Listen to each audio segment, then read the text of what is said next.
Every word. Day 2. Genesis chapter 14. About this time, war broke out in the region.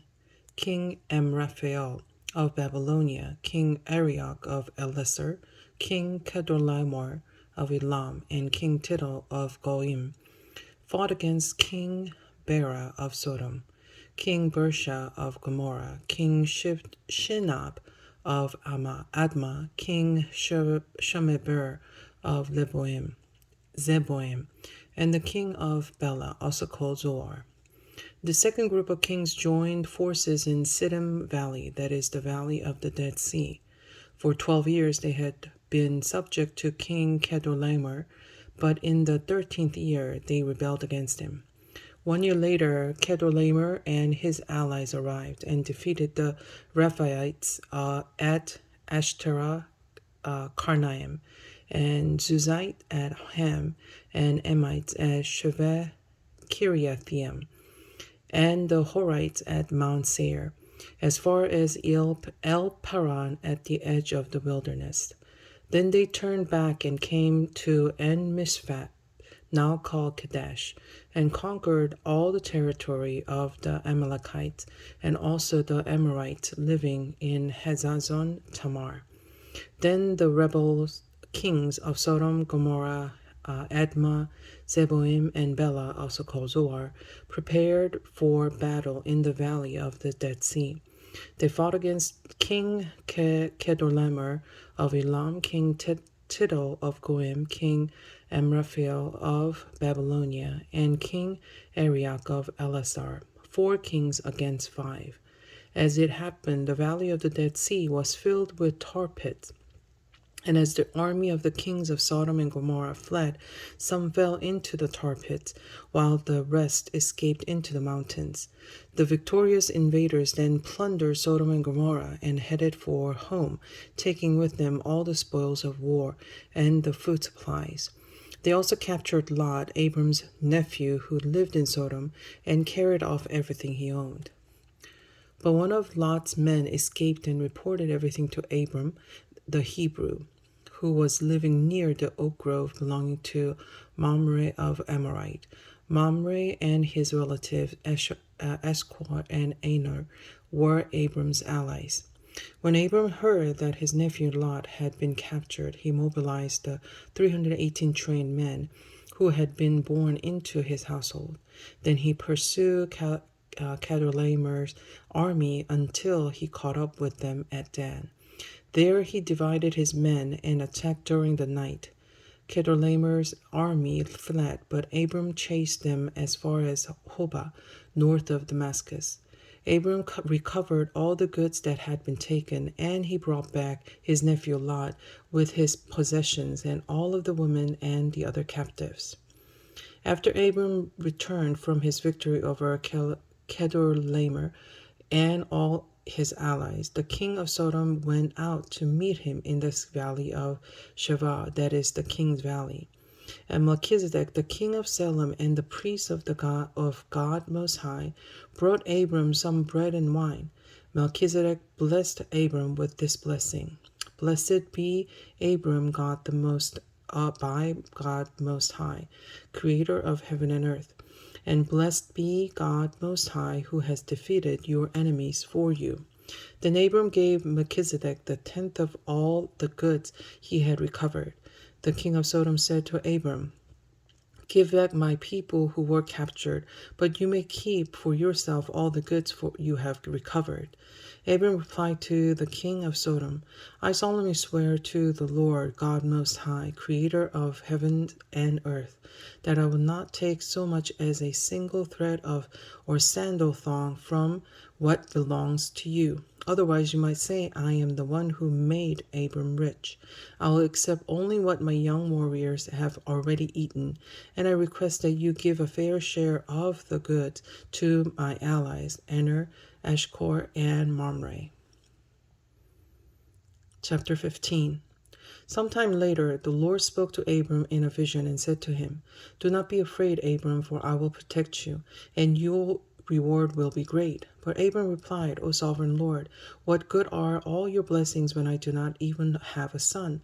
Since you've given me no children, Eliezer of Damascus, a servant in my household, will inherit all my wealth. You have given me no descendants of my own, so one of my servants will be my heir.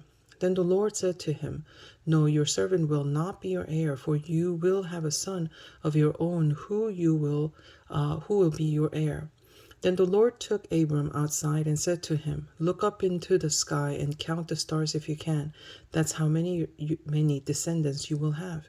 And Abram believed the Lord, and the Lord counted him as righteous because of his faith.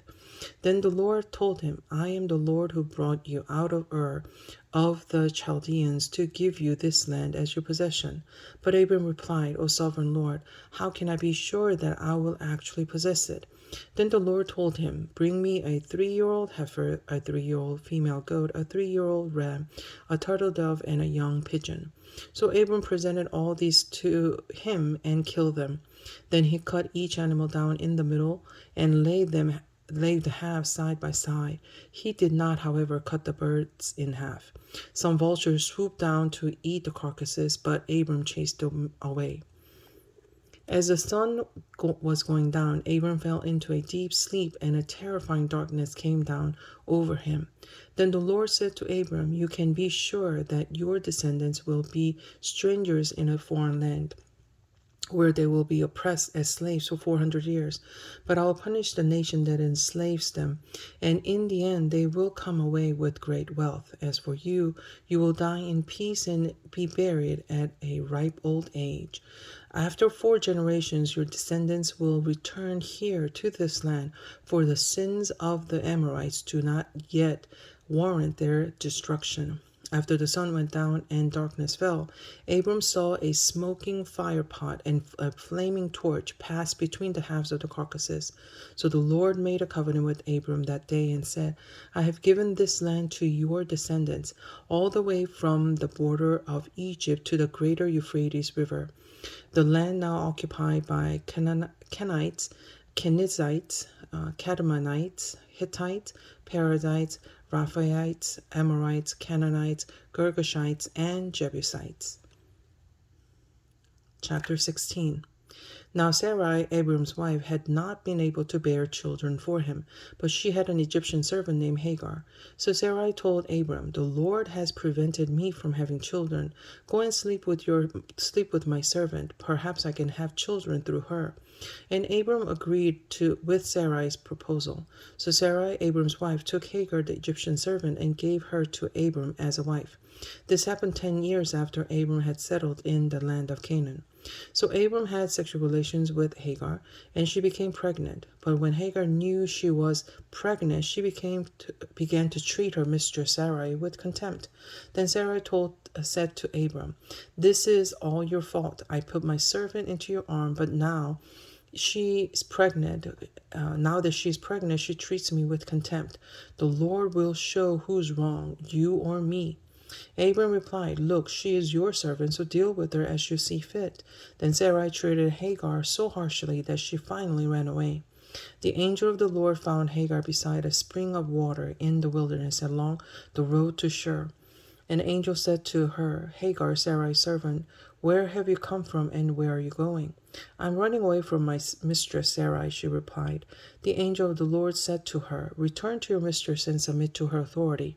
Then he added, I will give you more descendants than you can count. And the angel also said, You are now pregnant and will give birth to a son. You are to name him Ishmael, which means God hears, for the Lord has heard your cry of distress. This son of yours will be a wild man, as untamed as a wild donkey. He will raise his fist against everyone, and everyone will be against him. Yes, he will live in open hostility against all his relatives. Thereafter Hagar used another name to refer to the Lord who has spoken to her. She said, You are the God who sees me. She also said, Have I truly seen the one who sees me? So that well was named Beer Lahai Roy, which means well of the living one who sees me. It can still be found between Kadesh and Bered. So Hagar gave Abram a son, and Abram named him Ishmael. Abram was 86 years old when Ishmael was born. Chapter 17. When Abram was 99 years old, the Lord appeared to him and said, I am El Shaddai, God Almighty. Serve me faithfully and live a blameless life. I will make a covenant with you by which I will guarantee to give you countless descendants. At this, Abram fell down on the ground. Then God said to him, This is my covenant with you. I will make you the father of a multitude of nations. What's more, I am charging your name. It will no longer changing your name. It will no longer be Abram. Instead, you will be called Abraham, for you will be the father of many nations. I will make you extremely fruitful. Your descendants will become many nations, and kings will be among them. I will confirm my covenant with you and your descendants after you from generation to generation. This is the everlasting covenant. I will always be your God and the God of your descendants after you. And I will give the entire land of Canaan, where you live now as a foreigner, to you and your descendants. It will be their possession forever, and I'll be their God. Then God said to Abraham, Your responsibility is to obey the terms of the covenant. You and all your descendants have this continual responsibility. This is a covenant that you and your descendants must keep. Each male among you must be circumcised. You must cut off the flesh of your foreskin as a sign of covenant between you and me. From generation to generation, every male child must be circumcised on the 8th day after the birth. This applies not only to the members of your family, but also to the servants born in your household and foreign-born servants whom you have purchased. All must be circumcised. Your bodies will bear the mark of my everlasting covenant. Any male who fails to be circumcised will be cut off from the covenant family for breaking the covenant. Then God said to Abraham, regarding Sarai, your wife, her name will no longer be Sarai. From now on, her name will be Sarah. And I will bless her and give you a son from her. Yes, I will bless her richly, and she will become the mother of many nations. Kings of nations will be among her descendants. Then Abram bowed down to the ground, but he laughed to himself in disbelief. How could I become a father at the age of 100, he thought, and how can Sarah have a baby when she is 90 years old? So Abram said to God, May Ishmael live under your special blessing. But God replied, No, Sarah, your wife, will give birth to a son for you. You will name him Isaac, and I'll confirm my covenant with him and his descendants as an everlasting covenant. As for Ishmael, I will bless him also, just as you have asked.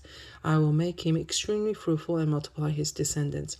He will become the father of 12 princes, and I will make him a great nation. But my covenant will be confirmed with Isaac, who will be born to you and Sarah about this time next year. When God had finished speaking, he left Abram. On that day, Abram took his son Ishmael and every male in his household, including those born there and those he had bought. Then he circumcised them, cutting off their foreskins, just as God had told him. Abram was 99 years old when he was circumcised, and Ishmael his son was 13. Both Abram and his son Ishmael were circumcised on the same day, along with all the other men and boys in the household, whether they were born there or bought as servants. All were circumcised with him. Chapter 18. The Lord appeared again to Abram near the oak grove belonging to Mamre. One day Abram was sitting at the entrance into his tent during the hottest part of the day. He looked up and noticed 3 men standing nearby. When he saw them, he ran to meet them and welcomed them, bowing low to the ground. My Lord, he said, if it pleases you, stop here for a while. Rest in the shade of this tree while water is brought to wash your feet. And since you've honored your servant with this visit, let me prepare some food to refresh you before you continue on your journey. All right, they said, do as you have said. So Abram ran back to the tent and said to Sarah, hurry, get 3 large measures of your best flour, knead it into dough, and bake some bread.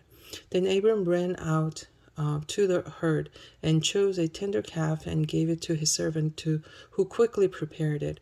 When the food was ready, Abram took some yogurt and milk and the roasted meat, and he served it to the men.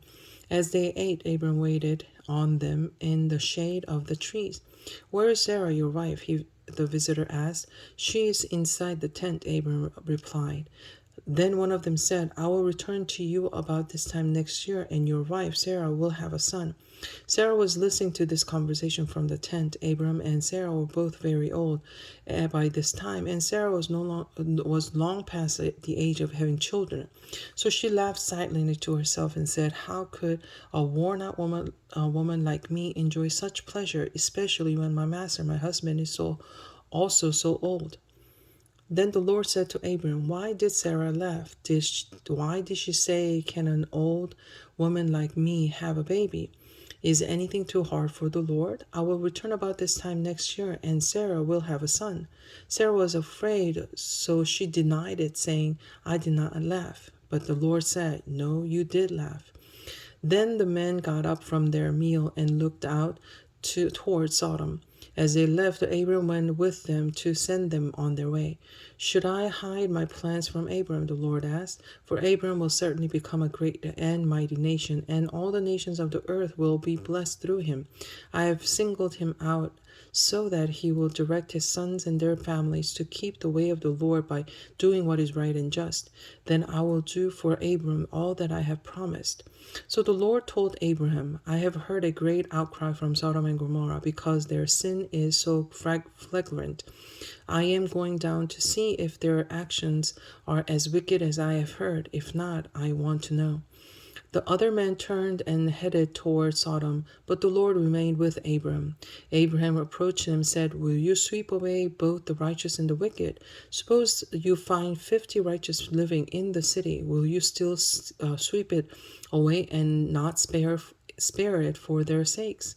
Surely you wouldn't do such a thing, destroying the righteous along with the wicked. Why, you would be treating the righteous and the wicked exactly the same. Surely you wouldn't do that. Should not the judge of all of the earth do what is right?" And the Lord replied, "If I find 50 righteous people in Sodom, I will spare the entire city for their sake." Then Abram spoke again, "Since I have begun, let me speak further to my Lord, even though I am but dust and ashes. Suppose there are only 45 righteous people rather than 50. Will you destroy the whole city for lack of 5? And the Lord said, "I will not destroy it if I find 45 righteous people there." Then Abram pressed and requested further, "Suppose there are only 40. And the Lord replied, "I will not destroy it for the sake of the 40. "Please don't be angry, my Lord," Abram replied. Let me speak. Suppose only 30 righteous people are found." And the Lord replied, "I will not destroy it if I find 30. Then Abram said, "Since I have dared to speak to the Lord, let me continue. Suppose there are only 20. And the Lord replied, "Then I will not destroy it for the sake of the 20. Finally, Abram said, "Lord, please don't be angry with me if I speak one more time. Suppose only 10 are found there." And the Lord replied, "Then I will not destroy it for the sake of the 10.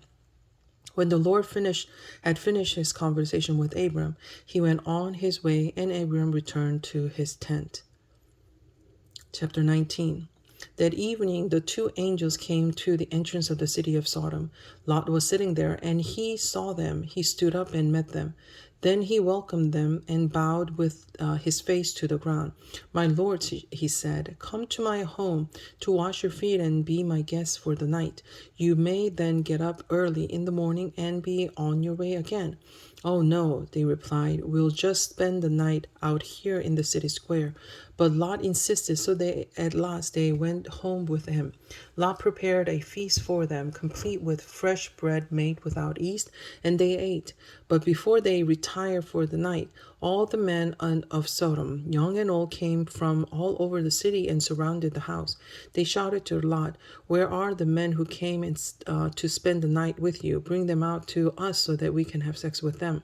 So Lot stepped out to talk to them, shutting the door behind him. "Please, my brothers," he begged, "don't do such a wicked thing.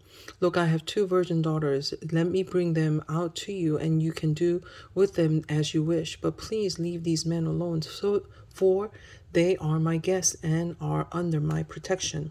"Stand back," they shouted. "This fellow came to town as an outsider, and now he's acting like our judge. We'll treat you far worse than those other men." And they lunged toward Lot to break down the door. But the 2 angels reached out, pulled Lot into the house, and bolted the door.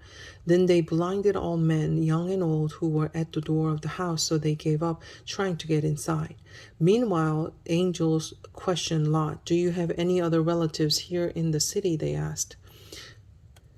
"Get them out of this place, your sons-in-law, sons, daughters, or anyone else, for we are about to destroy the city completely. The outcry against this city is so great it has reached the Lord, and he has sent us to destroy it."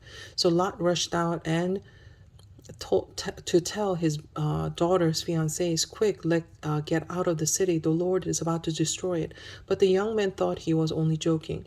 At dawn the next morning, the angels became insistent. "Hurry," they said to Lot. "Take your wife and your 2 daughters who are here. Get out right now, or you will be swept away in the destruction of the city." When Lot hesitated, the angel seized his hands and the hands of the wife and 2 daughters and rushed them to safety outside the city, for the Lord was merciful.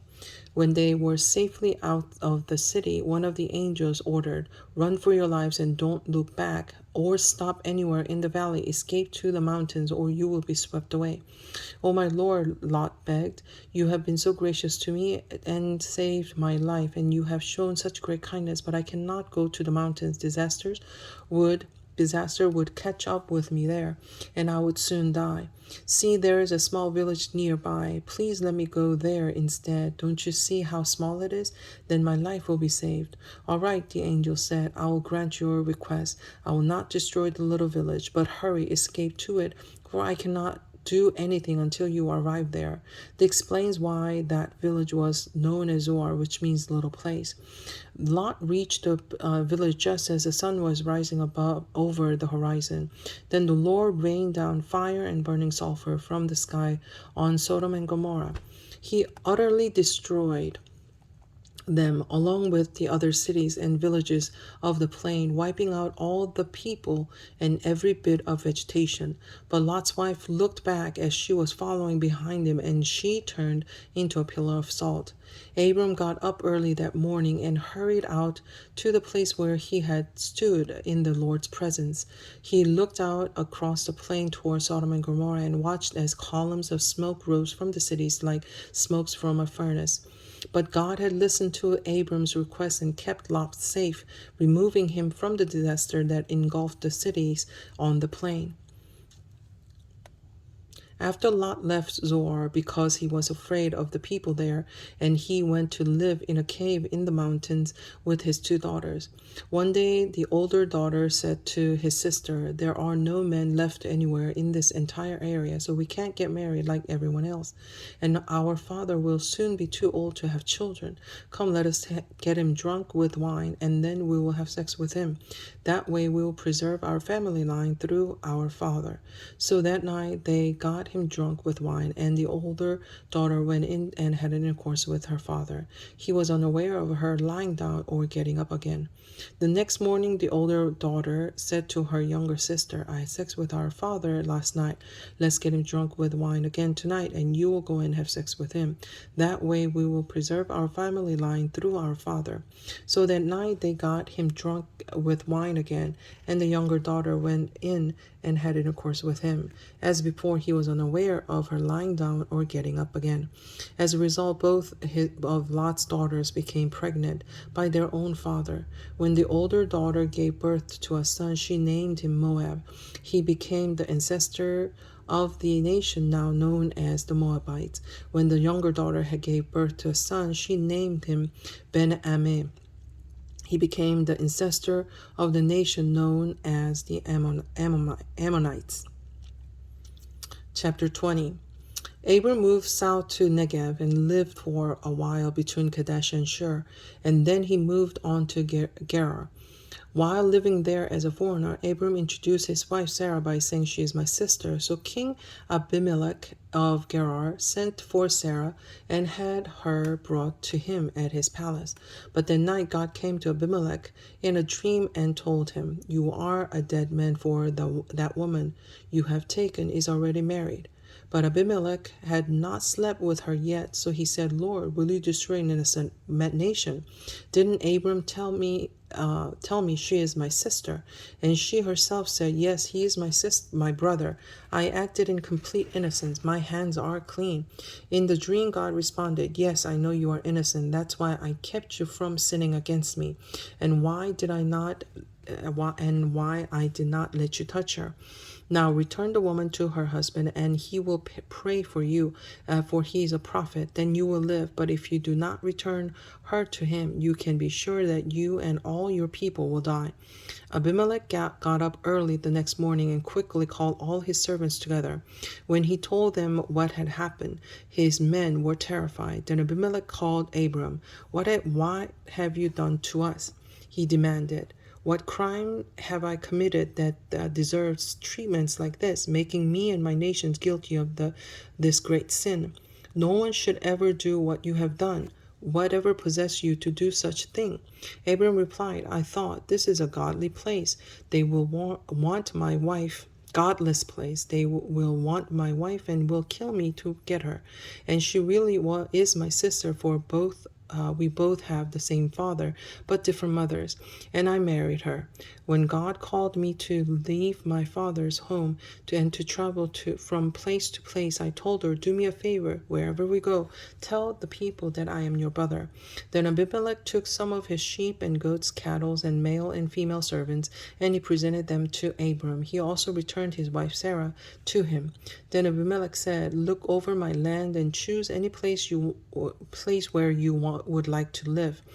And he said to Sarah, "Look, I am giving your brother 1,000 pieces of silver in the presence of all these witnesses.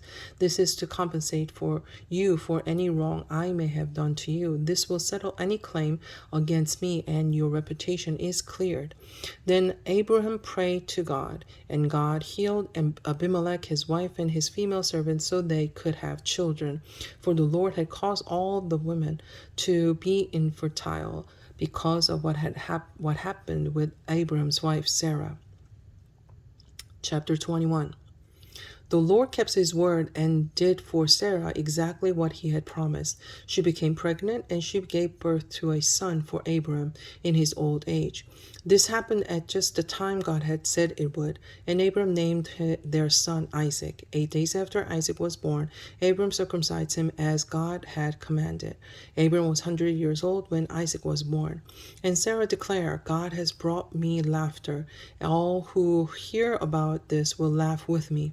Who would have said Abram that Sarah would nurse a baby? Yet I have given Abram a son in his old age. When Isaac grew up and was about to be weaned, Abram prepared a huge feast to celebrate the occasion. But Sarah saw Ishmael, the son of Abram, and her Egyptian servant Hagar making fun of her son Isaac. So she turned to Abram and demanded, "Get rid of that slave woman and her son. He is not going to share the inheritance with my son Isaac. I won't have it." This upset Abraham very much because Ishmael was his son. But God told Abraham, "Do not be upset over the boy and your servant. Do whatever Sarah tells you, for Isaac is the son through whom your descendants will be counted. But I will also make a nation of the descendants of Hagar's son, because he is your son too." So Abram got up early next morning, prepared food and a container of water, and strapped them on Hagar's shoulder. Then he sent her away with her son, and she wandered aimlessly in the wilderness of Beersheba. When the water was gone, she put the boy in the shade of bush. Then she went and sat down by herself about 100 yards away. "I don't want to watch the boy die," she said. She had burst into tears. But God heard the boy crying, and the angel of God called to Hagar from heaven, Hagar, what's wrong? Do not be afraid. God has heard the boy crying as he lies there. Go to him and comfort him, for I will make a great nation from his descendants. Then God opened Hagar's eyes and saw a well full of water. She quickly filled her water containers and gave the boy a drink. And God was with the boy as he grew up in the wilderness. He became a skillful archer, and he settled in the wilderness of Paran. His mother arranged for him to marry a woman from the land of Egypt. About this time, Abimelech came to Pisgah, his army's commander, to visit Abraham. God is obviously with you, helping you in everything you do, Abimelech said. Swear to me in God's name that you will never deceive me, my children, or any of my descendants. I have been loyal to you, so now swear that you will be loyal to me and to this country where you are living as a foreigner. Abram replied, Yes, I swear to it. Then Abram complained to Abimelech about a well that the Abimelech servants had taken by force from Abraham's servants. This is the first I've heard of it, Abimelech answered. I have no idea who is responsible. You have never complained about this before. Abram then gave some of his sheep, goats, and cattle to Abimelech, and they made a treaty. But Abraham also took 7 additional female lambs and set them off by themselves. Abimelech asked, Why have you set these 7 apart from the others? Abram replied, Please accept these 7 lambs to show your agreement that I dug this well. Then he named the place Beersheba, which means well of the oath, because that was where they had sworn the oath. After making their covenant at Beersheba, Abimelech left with Phicol, the commander of his army, and they returned home to the land of the Philistines. Then Abram planted a tamarisk tree at Beersheba, and there he worshipped the Lord, the eternal God. And Abram lived as a foreigner in the Philistine country for a long time. Chapter 22. Sometime later, God tested Abram's faith. Abram, God called. Yes, he replied, Here I am. Take your son, your only son, yes, Isaac, whom you love so much, and go to the land of Moriah. Go and sacrifice him as a burnt offering on one of the mountains which I will show you. The next morning, Abram got up early. He saddled his donkey and took 2 of his servants with him, along with his son Isaac. Then he chopped wood for a fire for a burnt offering and set out for the place God had told him about. On the 3rd day of their journey, Abram looked up and saw the place in the distance. Stay here with the donkey, Abram told the servants. The boy and I will travel a little further. We'll worship there, and then we will come right back. So Abram placed the wood for the burnt offering on Isaac's shoulders, while he himself carried the fire and the knife. As 2 of them walked on together, Isaac turned to Abram and said, Father. Yes, my son, Abram replied. We have the fire and the wood, the boy said, but where is the sheep for the burnt offering? God will provide a sheep for the burnt offering, my son, Abram answered, and they both walked together. When they arrived at the place where God had showed him to go, Abram built an altar and arranged a wood on it. Then he tied his son Isaac and laid him on the altar on the top of the wood. And Abram picked up the knife to kill his son as a sacrifice. At that moment, the angel of the Lord called to him from heaven, Abram, Abram. Yes, Abram replied, Here I am. Do not lay a hand on the boy, the angel said. Do not hurt him in any way, for now I know that you truly fear God. You have not withheld from me even your son, your own son. Then Abram looked up and saw a ram caught by its horns in the thicket. So he took the ram and sacrificed it as a burnt offering in place of his son. Abram named the place Yahweh Yireh, which means the Lord will provide.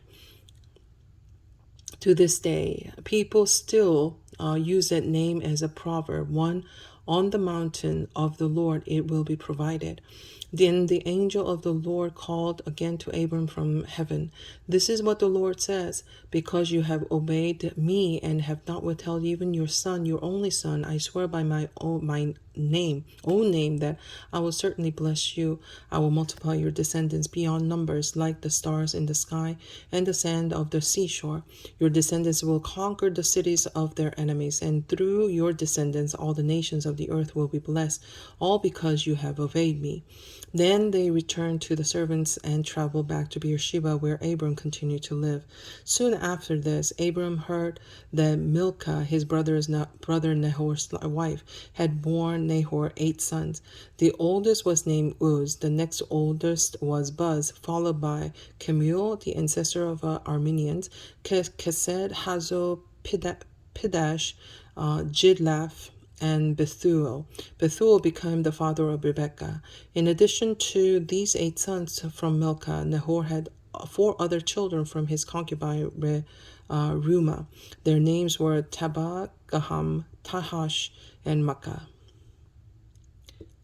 Chapter 23.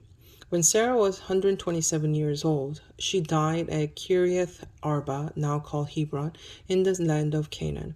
Then Abram mourned and wept for her. Then leaving her body, he said to the Hittite elders, Here I am, a stranger and a foreigner among you. Please sell me a piece of land so that I can give my wife a proper burial. The Hittite replied to Abram, Listen, my lord, you are an honored prince among us. Choose the finest of our tomb and bury her there. No one here will refuse you to help you in this way. Then Abram bowed low before the Hittites and said, Since you are willing to help me in this way, be so kind as to ask Ephron, son of Zohar, to let me buy his cave at Machpelah. Down at the end of his field, I will pay the full price in the presence of the witnesses, so I will have a permanent burial place for my family. Ephraim was sitting in there among the others, and he answered Abraham as the others listened, speaking publicly before all the Hittite elders of the town. No, my lord, he said to Abraham, please listen to me. I will give you the field and the cave. Here is in the presence of my people. I will give it to you. Go and bury your dead. Abram again bowed low before the citizens of the land, and he replied to Ephron as everyone listened, No, listen to me. I will buy it from you. Let me pay the full price for the field so that I can bury my dead there. Ephron answered Abraham, My lord, please listen to me. The land is worth 400 pieces of silver, but what is that between friends? Go ahead and bury your dead. So Abram agreed to Ephron's price and paid the amount he had suggested, 400 pieces of silver, weighed according to the market standard. The Hittite elders witnessed the transaction.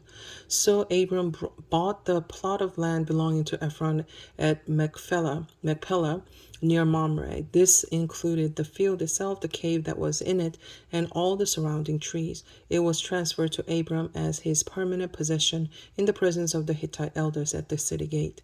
Then Abraham buried his wife Sarah there in Canaan, in the cave of Machpelah, near Mamre, also called Hebron. So the field and the cave were transferred from Hittite to Abraham for use as a permanent burial place.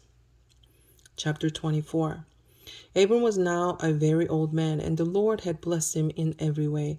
One day Abram said to his oldest servant, the man in charge of his household, Take an oath by putting your hand under my thigh. Swear by the Lord, the God of heaven and earth, that you will not allow my son to marry one of these local Canaanite women. Go instead to my homeland, to my relatives, and find a wife there for my son Isaac.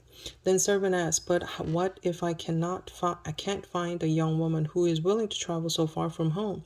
Should I then take Isaac there to live among your relatives in the land you came from?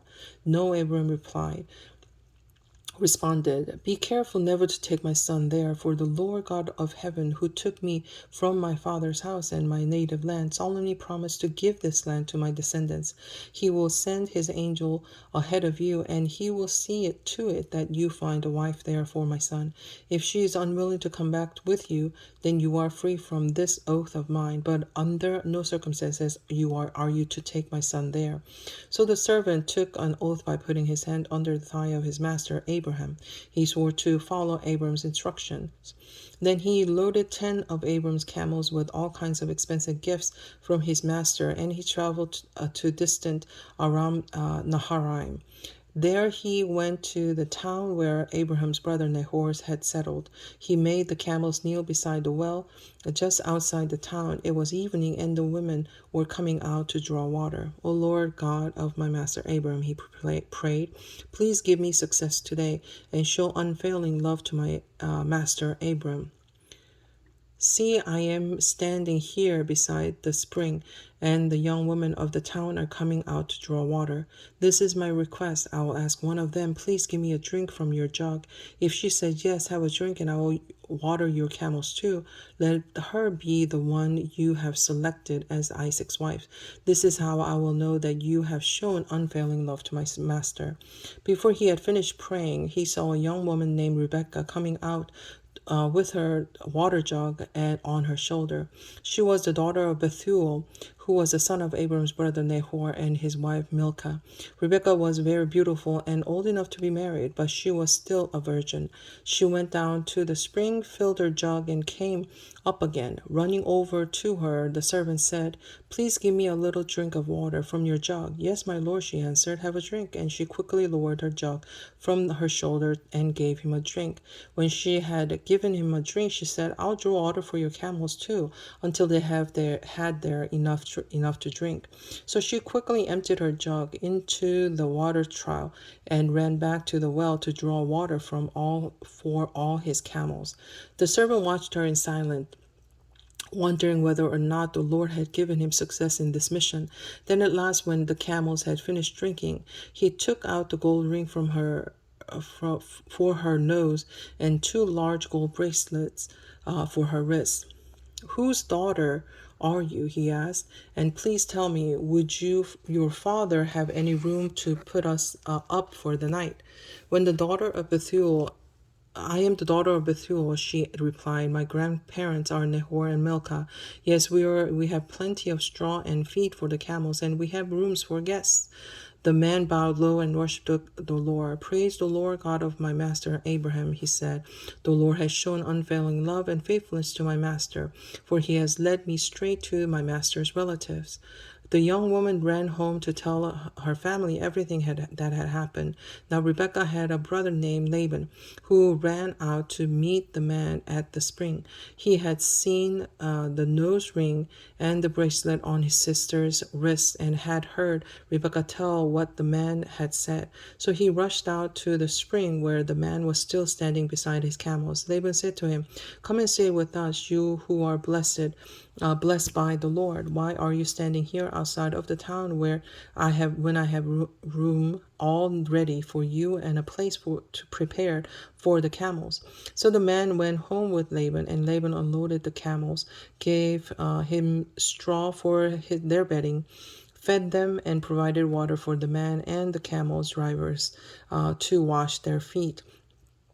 Then food was served, but Abraham's servant said, I don't want to eat until I have told you why I have come. All right, Laban said, tell us.